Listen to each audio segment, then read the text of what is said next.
So what are the other financial issues you might consider? Well, what about your 401K or IRA? Let's go back to John and Mary. And let's say that instead of giving the kids the money, they didn't do that and they didn't have VA, but John just suddenly had this issue come up and now he's in care. What happens if, since we're sweeping all the money over to Mary, what happens if $250,000 is in John's IRA? So most of the money is in John's IRA, and so we have to take it over to Mary. It can't become Mary's IRA. You have to cash it out in order to do that. And so we're cashing out $250,000, which means that's $250,000 in income to John and Mary because of the transfer. And that's going to put them in the maximum income tax bracket. And so the income tax on cashing out a $250,000 IRA is going to be in excess of $100,000, just the income tax. So is there anything you can do about that? Well, remember, I didn't tell you to get a new doctor, and I didn't tell you to sell your house and get a different house, although you might want to hire the contractor now and make some renovations in your house. And I'm not telling you to roll over your traditional IRA into a Roth IRA, but you may want to speak to your investment advisor about that. What would that look like if we took this $250,000 IRA we have, and over the next 10 years we rolled over $25,000 a year from our traditional IRA into the Roth IRA?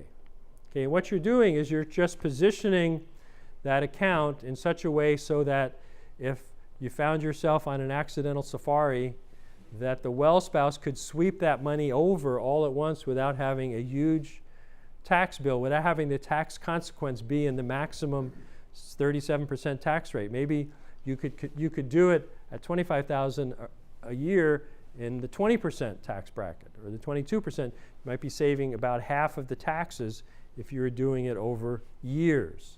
So have that conversation with your investment advisor. What might it look like? Once you pay the tax and it rolls into the Roth grows tax-free. Okay, and it's not subject to required annual minimum distributions. Is that right, Jim? You don't have to pay RMDs if it's in the Roth? Okay.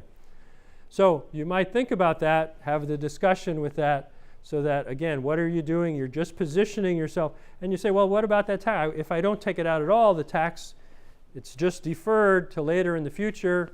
And then if somebody, even one of the kids, ends up inheriting it, let them worry about it.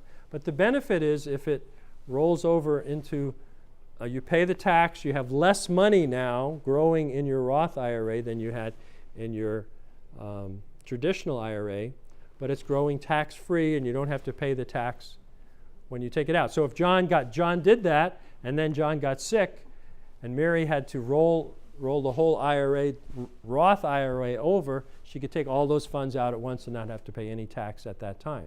So that's the logic there, okay?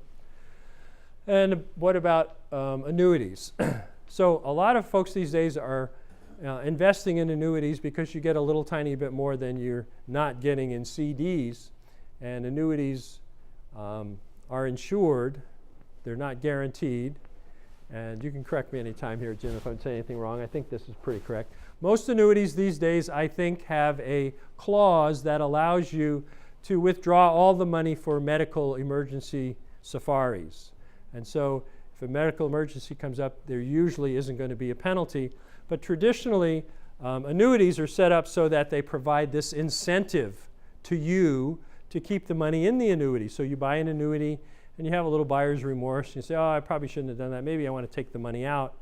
And so the incentive is if you go to take it out, there's a 10% penalty you have to pay to get your money in. So that's an incentive to keep it in there, right? I call it a penalty, but they call it an incentive. And if you took it out in year 2, it would be 9%, year 3 is 8%, year 4, or anyway, it goes down 1% a year.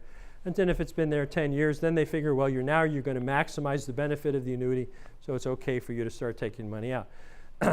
My understanding is annuities have changed over the years, and so they're not all like that. Just be sure you understand, if you're investing in annuities for income, how it works if there are any penalties, because you don't want to be in a place where you're going to cash out an annuity so you can buy a Medicaid qualified annuity and find out that there's a penalty on or an incentive on one side there.